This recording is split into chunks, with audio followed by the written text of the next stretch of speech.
Chapter 7. Something Nasty in the Lifts. Grandma Josephine had stopped screaming now. She had gone rigid with shock. The rest of the group by the bed, including Charlie and Grandpa Joe, had become as still as stone. They dared not move. They dared hardly breathe. And Mr. Wonka, who had swung quickly around to look when the first scream came, was as dumbstruck as the rest. He stood motionless, gaping at the thing in the lift, his mouth slightly open, his eyes stretched wide as two wheels. What he saw, what they all saw, was this. It looked more than anything like an enormous egg balanced on its pointed end. It was as tall as a big boy and wider than the fattest man.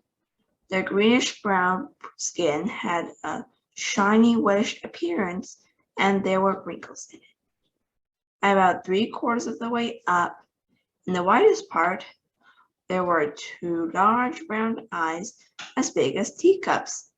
The eyes were white, but each had a brilliant red pupil in the center. The red pupils were resting on Mr. Wonka, but now they began traveling slowly across to Charlie and Grandpa Joe and the others by the bed, settling upon them and gazing at them with a cold, malevolent stare. The eyes were everything. There were no other features, no nose or mouth or ears, but the entire egg-shaped body was itself moving very, very slightly, pulsing and bulging gently here and there, as though the skin was filled with some thick fluid. At this point, Charlie suddenly noticed that the next lift was coming down. The indicator numbers above the door were flashing. 6, 5, 4, 3, 2, 1, L for lobby. There was a slight pause. The door slid open, and there, inside the second lift, was another enormous, slimy, wrinkled, greenish-brown egg with eyes. The numbers were flashing above all 3 of the remaining lifts. Down they came, down, down, down, and soon, at precisely the same time, they reached the lobby floor and the doors slid open. 5 open doors now, 1 creature in each, 5 in all, and 5 pairs of eyes with brilliant red centers, all watching Mr. Wonka and watching Charlie and Grandpa Joe and the others. There was a slight difference in size and shape between the 5, but all of them had the same greenish-brown wrinkled skin, and the skin was rippling and plusing. For about 30 seconds, nothing happened. Nobody stirred, nobody made a sound. The silence was terrible. Still was the suspense.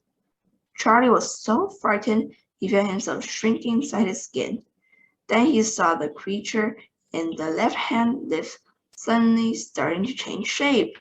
The creature was slowly becoming longer and longer and thinner, going up and up towards the roof of the lift, but not straight up, but curving a little to the left, making a snake-like curve that was curiously graceful.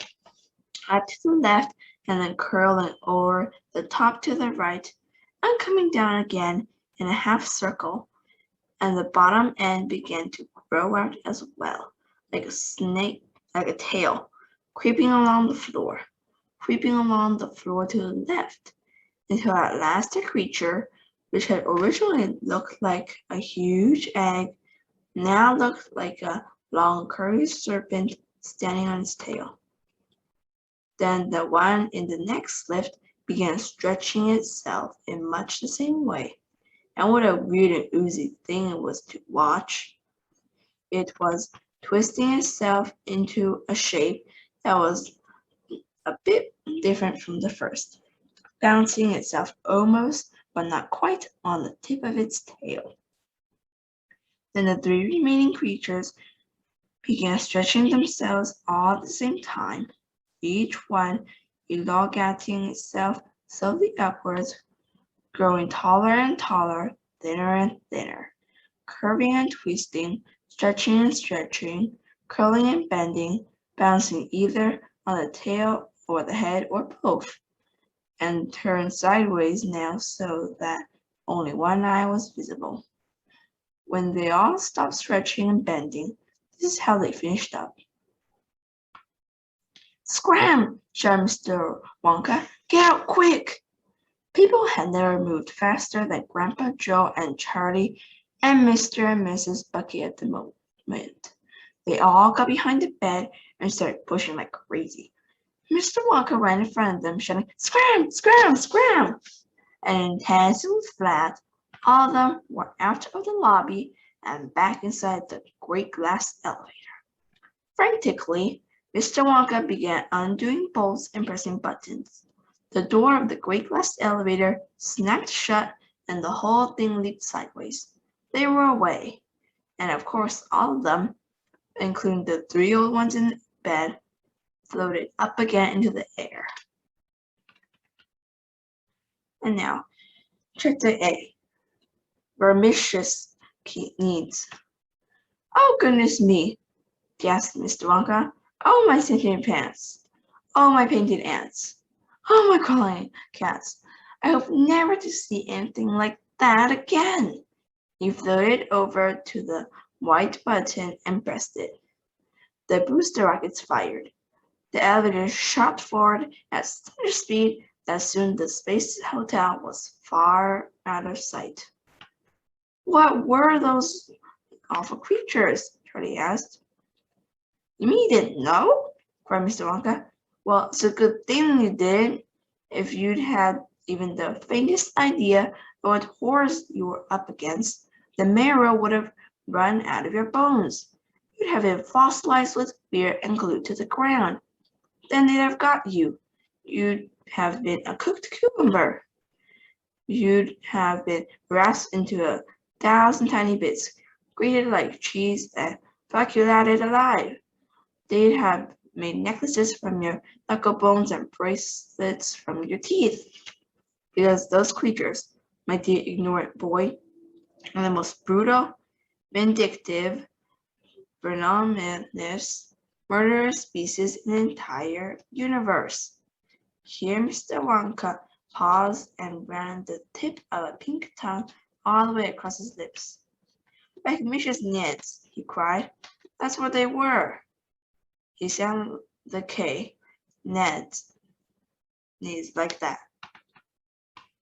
"I thought they were just grubs," Charlie said. "Those oozy-woozy grubs you were telling the president about." "Oh, no, I just made those up to scare the White House," Mr. Wonka answered.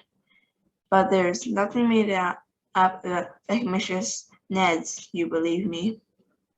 They live, as everybody knows, on planet Verms, which is 18,427 million miles away. They are very, very clever brutes indeed. The Vermicious Ned can turn itself into any shape it wants. It has no bones. Its body is really one huge muscle, enormously strong, but very stretchy and squishy, like a mixture of rubber and putty with steel wires inside.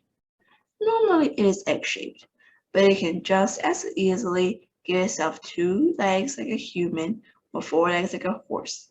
It can become as round as a ball or as long as a kite string from 50 yards away. A Volcron Vermicious Ned could stretch out its neck and bite your head off without even getting up." "Bite your head off with what?" said Grandma Georgina. "I didn't see any mouth." "They have other things to bite with," said Mr. Wonka darkly.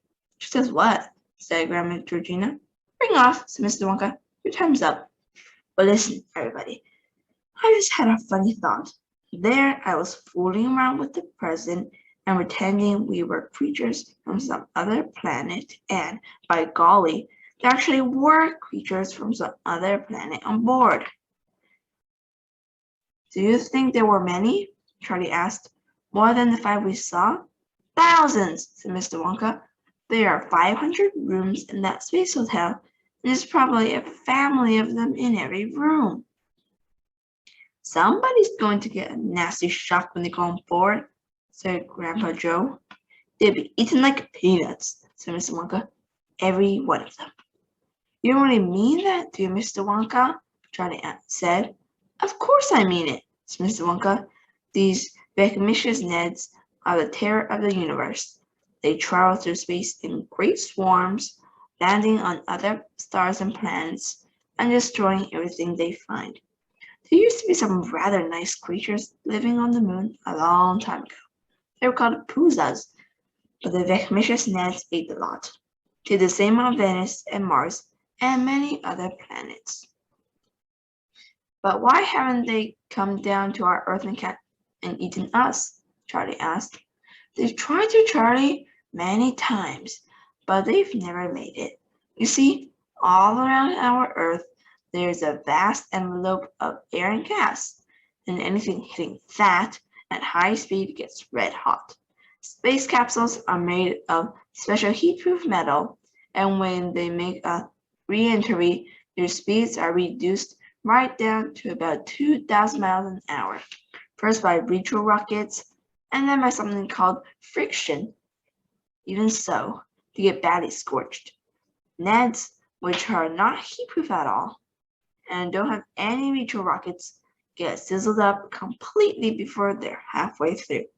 Have you ever seen a shooting star? Lots of them, Charlie said. Actually, they're not shooting stars at all, said Mr. Wonka.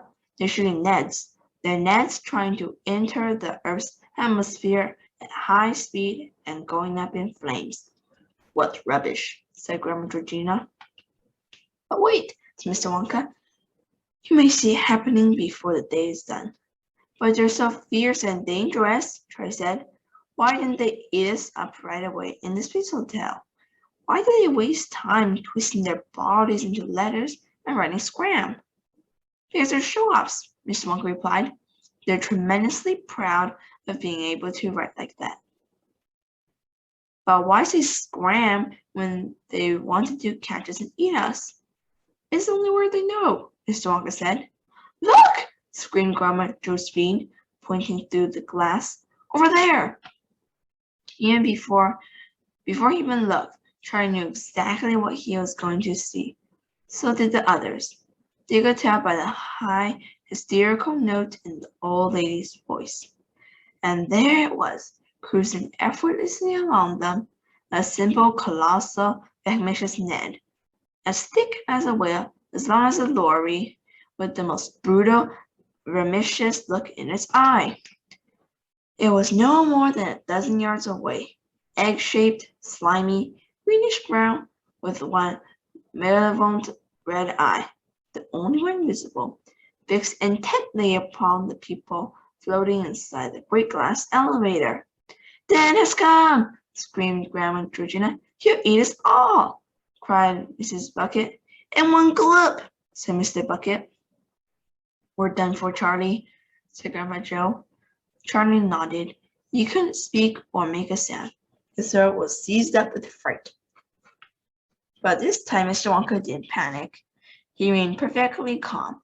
We'll soon get rid of that, he said, and he pressed 6 buttons all at once, and 6 booster rockets went off simulating under the elevator.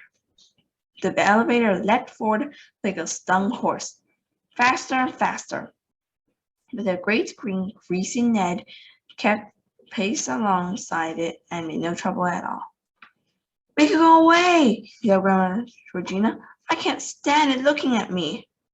My dear lady, said Mr. Wonka, it can't possibly get in here.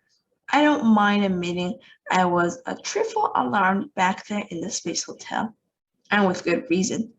But here we have nothing to fear. The great glass elevator is shock-proof, waterproof, bomb-proof, bulletproof, and Ned-proof. So just relax and enjoy it. Oh, Ned, you're real and vermicious, cried Mr. Wonka. You are slimy and soggy and squishes. But what do we care, 'cause you can't get in here, so hop it and don't get ambitious. At this point, the massive Ned outside turned and started cruising away from the elevator.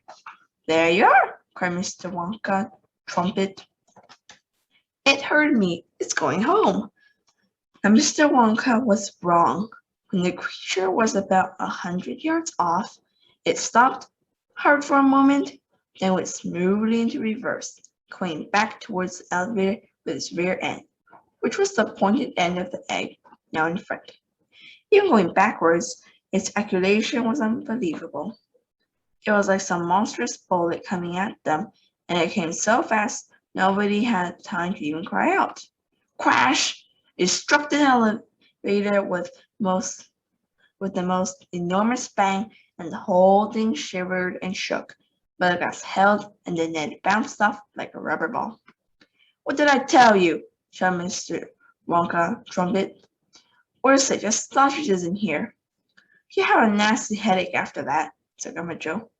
It's not his head, it's his bottom, said Charlie. Look, there's a big bump coming up on the pointed end where he hit. It's going black and blue. And so it was. A purple bruisey bump the size of a small car was appearing on the pointed rear end of the giant Ned. Hello, you great dirty beast, cried Mr. Wonka. Hello, you Ned. Tell us, how do you do? You are rather strange colored today. Your bottom is blue, purple, and lavender blue. Should you really be looking that way? Are you not feeling well? Are you going to faint? Here is something we cannot discuss. It must be a very unpleasant complaint for a backside as big as a bus.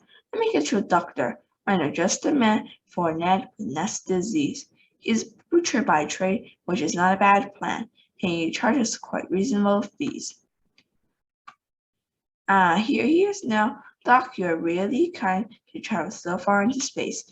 Here's our patient, the Ned with the pearl behind. Do you think it's a desperate case? Great heavens above! No wonder he's pale, said Doc with a horrible grin. There's a sort of balloon on the end of his tail. I must prick it at once with a pin. So he cut out a thing like an Indian spear with feathers all over the top, and he lunged and he caught the Ned smack in the rear. But alas, the balloon didn't pop, cried the Ned. What on earth am I going to do with this painful, preposterous lump? I can't remain standing this whole summer through. I cannot sit down on my rump. It's a bad case of rage, the medico said, and it's something I cannot repair. If you want to sit down, you must sit on your head, with your bottom high up in the air.